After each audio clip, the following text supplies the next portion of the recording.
Hello friends देखंतु कृषि विभाग तरफ गवर्नमेंट जॉब्स रो अपडेट टी रही all Odisha candidate male and female apply करि परिबे जहाँकि मिनिमम सैलरी देखंतु 15,000 एबव ही रहिबो एवं एप्लिकेशन मोड ही देखंतु एहाकू ऑनलाइन माध्यम रे अप्लाई करि परिबे।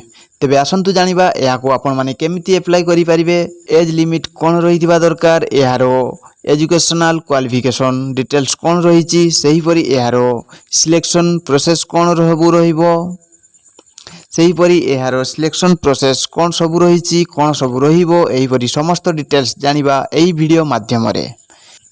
तेणु वीडियोटी को शेष पर्यंत देखंतु। ता पूर्व फ्रेंड्स एही वीडियोटी को लाइक करंतु एवं आगो को आसुथिबा एही परि जॉब्स रो अपडेट पाइबा पई जदि हम चैनल रे आपण नुआ अछंती ताहाले आपण सब्सक्राइब मध्य करंतु। एबे देखंतु एहारो पीडीएफ नोटिफिकेशन को केमिति डाउनलोड करिवे देखंतु। एही वीडियो डिस्क्रिप्शन बॉक्स रे लिंक मिली जिवो, सही लिंक को आपण क्लिक कला परे देखिबे ऑफिशियल वेबसाइट मध्य रहिछि, अप्लाई ऑनलाइन रो लिंक मध्य रहिछि, डाउनलोड नोटिफिकेशन रो लिंक मध्य रहिछि। सही क्लिक हेयर ऊपर क्लिक कला परे नोटिफिकेशन पीडीएफ डाउनलोड होई जिवो एवं निजे मध्य चेक करी डिटेल्स जानि परिबे। तेबे वर्तमान आसंतु जानिबा जॉब्स रो अपडेट कोन सब रहिछि। तेणु वीडियोटी को शेष पर्यंत देखंतु, डिटेल्स इन्फॉर्मेशन पाई परिबे एवं एही जॉब्स रो किछि भी आपनकु डाउट रही जाए तेबे एही वीडियो शेष रे कमेंट करी की कहि परिबे। जेमिति कि प्रथमे देखंतु ऑर्गेनाइजेशन नेम्स जहाँकि रही agricultural scientist requirement board vacancy रही जेमिति प्रथमे देखंतु ऑर्गेनाइजेशन नेम जहाँकि रही एग्रीकल्चरल नोटिस रिक्वायरमेंट बोर्ड जहाँकि आमे कहूचु ASRB गवर्नमेंट ऑफ इंडिया तरफ वैकेंसी रही। देखंतु हु कैन अप्लाई याकू ऑल इंडिया रो कैंडिडेट। तेणु कहिबाकू गले आम ओडिसा रो मध्य सबु जिल्ला रो प्रार्थी आवेदन करि परिबे। जेंडर टी देखंतु मेल एंड फीमेल रहिछि। सही परि देखंतु टोटल ऊपर पोस्ट जहाँकि रहिछि 65 टी पोस्ट वैकेंसी रहिछि। एबे देखंतु पोस्ट रो नाम कोन कोन सबु वैकेंसी रहिछि, जेमिति कि एडमिनिस्ट्रेटिव ऑफिसर एवं फाइनेंस एंड अकाउंट ऑफिसर पाई वैकेंसी रहिछि।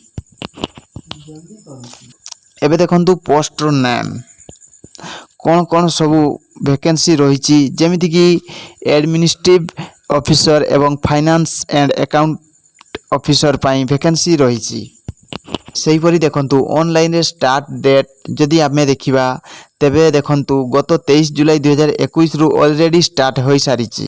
सही परि देखंतु अप्लाई ऑनलाइन रो लास्ट डेट यार क्लोजिंग रो डेट ता देखंतु आसंता 23 अगस्त 2021 रहिछि। सही परि नेक्स्ट देखंतु जोटा कि इंपोर्टेंट रहिछि एग्जाम रो डेट जदि रहउछि देखिबा तेबे 10 अक्टोबर 2021 यार एग्जाम रहउछि।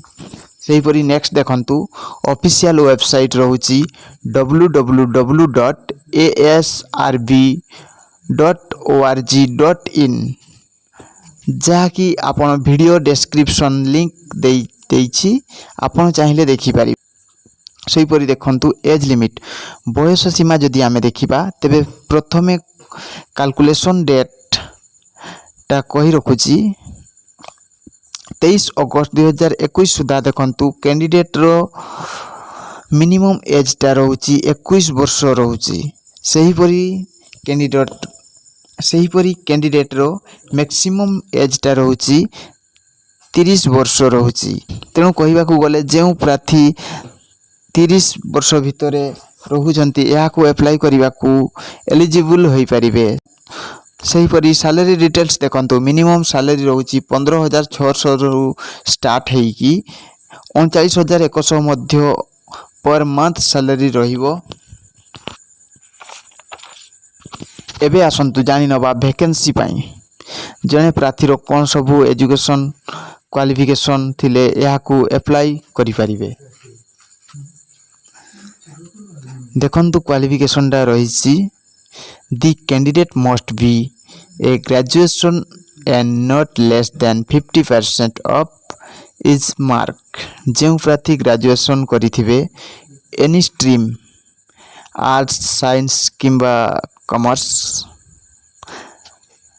ତାହା ସହିତ ଆପଣଙ୍କର ଗ୍ରାଜୁଏସନ୍ ଲେଭେଲ୍ 55% ମାର୍କ ହୋଇଥିବା ନିହାତି ଜରୁରୀ ଅଟେ। ସେହିପରି ଦେଖନ୍ତୁ ୱାର୍କିଂ ନଲେଜ୍ ଅଫ୍ କମ୍ପ୍ୟୁଟର ଦେଖନ୍ତୁ ଆପଣ ଗ୍ରାଜୁଏସନ୍ କରିଥିବେ ଏନି ଷ୍ଟ୍ରିମ୍ରେ ତାହା ସହିତ ଆପଣ 55% ମାର୍କ ଥିବ ଏବଂ କମ୍ପ୍ୟୁଟର ନଲେଜ୍ ମଧ୍ୟ ଥିବ। ଠିକ୍ ଅଛି ସେହିପରି ଆପଣ ଏହାକୁ ଆପ୍ଲାଏ କରିପାରିବେ। ଏବେ ଦେଖନ୍ତୁ ଏକ୍ଜାମ୍ ସେଣ୍ଟର ଦେଖିବା।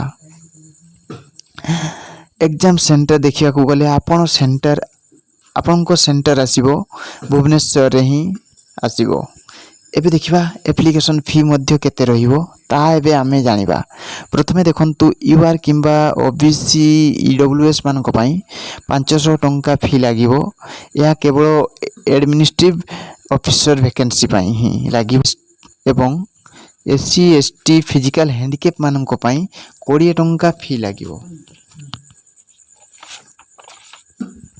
ଏବଂ ଫାଇନାନ୍ସ ଆଣ୍ଡ ଆକାଉଣ୍ଟ ଅଫିସର ମାନଙ୍କ ପାଇଁ ଫି ରହୁଛି। ଦେଖନ୍ତୁ ୟୁଆର୍ OBC ଏବଂ EWS ମାନଙ୍କ ପାଇଁ 1000 ଟଙ୍କା ଫି ରହୁଛି ଏବଂ SC ST ଫିଜିକାଲ ହ୍ୟାଣ୍ଡିକ୍ୟାପ୍ ମାନଙ୍କ ପାଇଁ 40 ଟଙ୍କା ଫି ରହୁଛି।